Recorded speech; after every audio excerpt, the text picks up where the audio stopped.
মধ্যপ্রাচ্যে আবারও উত্তেজনা, যুদ্ধবিরতি নিয়ে বিশ্বজুড়ে শুরু হয়েছে নতুন বিতর্ক।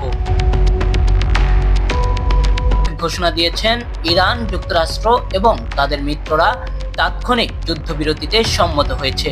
তিনি দাবি করেন, কয়েক সপ্তাহের সংঘাত থামাতে পাকিস্তানের মধ্যস্থতায় এই উদ্যোগ সফল হয়েছে।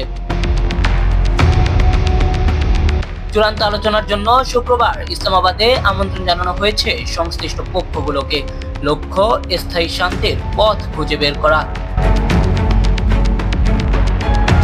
তবে এই ঘোষণার পরপরই ভিন্ন অবস্থান নেয় ইসরায়েল।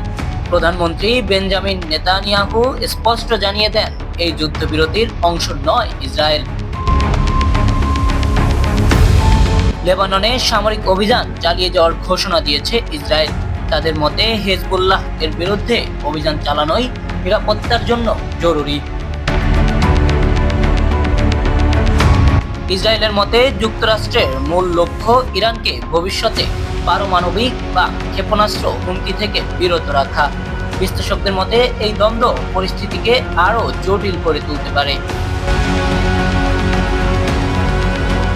যুদ্ধবিরতি কার্যকর হবে নাকি সংঘাত আরো বাড়বে তা এখনো অনিশ্চিত।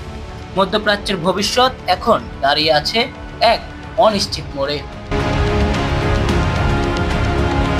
কাজী এহসানুল হক জিহাদ, নিউজ ডেস্ক, বাংলা দর্পণ।